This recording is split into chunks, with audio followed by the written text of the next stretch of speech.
Somewhere near the eastern front lines of Ukraine, late 2025, the terrain is broken, muddy, and uneven.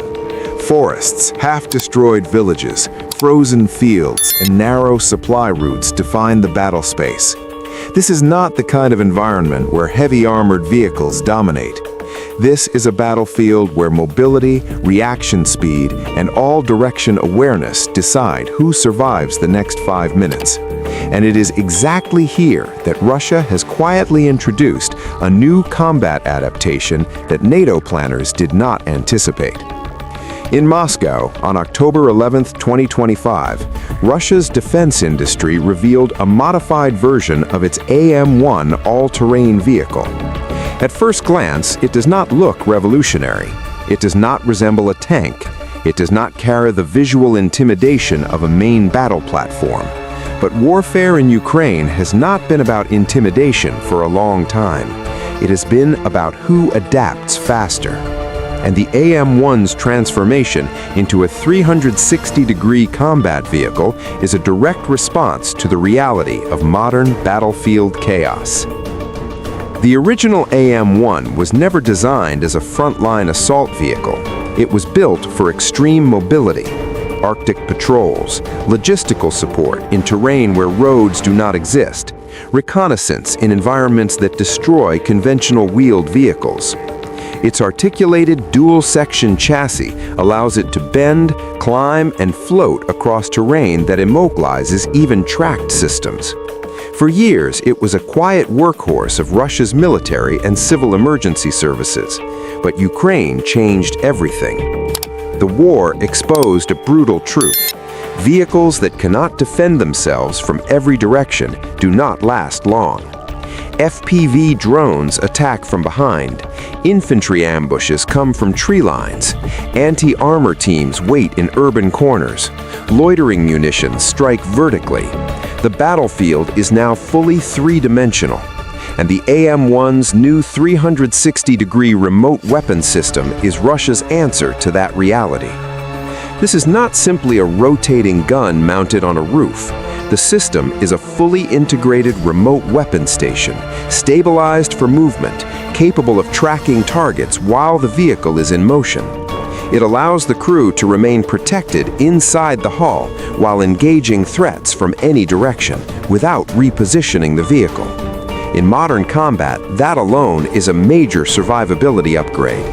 Every second saved by not turning the vehicle is a second that keeps the crew alive. The weapon mount supports multiple configurations depending on mission requirements.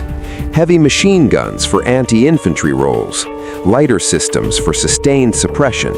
In some configurations, anti-tank guided missiles can be integrated, turning the vehicle into a mobile ambush platform capable of threatening armored targets far beyond visual range. But the true power of the system is not the weapon itself, it is the sensor suite. Thermal imaging, electro-optical cameras, and AI-assisted target tracking allow the system to continuously scan the surroundings. It detects heat signatures, it identifies movement patterns, it prioritizes threats. On a battlefield where drones and infantry operate simultaneously, this level of awareness is critical. The system does not rely on a single operator's eyesight. It processes the environment constantly, creating a bubble of awareness around the vehicle. From a Russian doctrinal perspective, this modification fits perfectly into what Moscow now emphasizes: adaptive warfare. Instead of waiting years for new platforms, Russia is modifying existing systems based on direct frontline feedback. Engineers work alongside combat units. Vulnerabilities are identified. Solutions are implemented rapidly. The AM-1's transformation reportedly took less than 2 years from concept to deployment. That speed is what alarms NATO planners more than the vehicle itself. Western militaries tend to pursue perfection. Russia is pursuing sufficiency. The AM-1 does not aim to outgun NATO's heaviest platforms. It aims to survive in environments where NATO platforms struggle to operate at all. Its off-road mobility allows it to escort supply columns through forests and marshes. Its weapons system allows it to defend those columns against drones and ambushes. Its endurance allows it to remain deployed for long periods without heavy logistical support. This is particularly dangerous in Ukraine's current phase of the war. As winter sets in, terrain conditions deteriorate, roads become unreliable, visibility drops, drone operations become more difficult. Vehicles that can operate independently, defend themselves, and move where others cannot become force multipliers. Russia understands this. That is why the AM-1's role is not to spearhead assaults, but to enable everything else around it. Ballistic protection has also been upgraded. While the vehicle does not claim tank-level armor, it reportedly meets modern standards against small arms fire and shrapnel. Combined with its speed and maneuverability, this makes it extremely difficult to neutralize without dedicated anti-armor weapons. And those weapons are increasingly scarce. Ukraine and NATO are burning through missile stocks at a pace that cannot be sustained indefinitely. Every time Ukraine is forced to use an expensive munition against a relatively low-cost platform, the economic balance shifts. Russia is not trying to win every engagement. It is trying to make the war unaffordable for its opponent. Vehicles like the AM-1 contribute to that strategy by forcing difficult choices. Ignore it and risk losing territory. Engage it and burn resources. NATO's concern is not limited to Ukraine. The AM-1's design is scalable and exportable. It does not rely on rare components. It uses domestic engines, domestic manufacturing, and relatively simple mechanical solutions combined with smart integration. That makes it attractive to countries operating in harsh environments across Africa, the Middle East, and Central Asia. Several delegations reportedly observed the system during its unveiling, evaluating its potential for their own forces. This matters because it signals something larger. Despite sanctions, Russia's defense industry continues to produce, adapt, and iterate. It is not frozen, it is not collapsing, it is learning under pressure. And learning under pressure tends to produce resilient systems. NATO can outspend Russia, but it cannot easily out-adapt a system that evolves directly on the battlefield. The AM-1's 360-degree combat configuration also fits into Russia's broader layered warfare approach. Drones identify targets, artillery suppresses, precision weapons strike deep. Mobile platforms like this secure the space in between. They protect logistics. They respond to sudden threats. They deny the enemy easy opportunities. In a drone-heavy war, controlling that middle layer is critical. Psychologically, the vehicle also changes the calculus for Ukrainian forces. Approaching it from any direction carries risk. FPV operators must consider the possibility of being detected and engaged.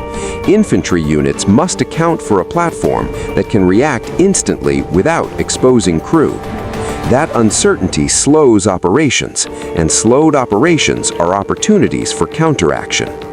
This is why NATO analysts are paying attention, not because this vehicle alone will change the war, but because it represents a pattern. Russia is not chasing miracle weapons, it is refining survivability. Each adaptation closes a gap. Each improvement compounds the next. Over time, this approach erodes the technological edge NATO relies on. The deployment timeline is also significant. Initial batches are reportedly scheduled for motorized rifle brigades by early 2026. That suggests Russia sees this as not an experiment, but as a standard capability. Once fielded at scale, vehicles like this reshape how units move, resupply, and defend themselves across contested terrain. For NATO, responding to this kind of adaptation is difficult. Western procurement cycles are slow, budget approvals take time, new systems require years of testing.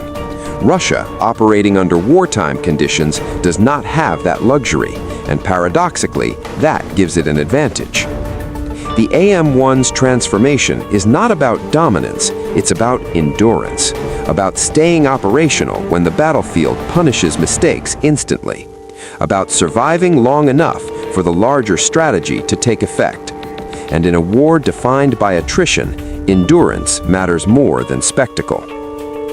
As the AM-1 rolled across the demonstration grounds near Moscow, it sent a quiet message, not to the public, not to headlines, but to planners watching carefully. Russia is still adapting, still modifying, still turning lessons into hardware, and the battlefield remains its testing ground.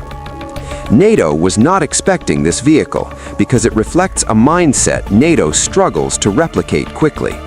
A willingness to accept imperfection, a focus on practicality over elegance, a readiness to deploy solutions that work now, not 5 years from now. And that may be the most uncomfortable lesson of all.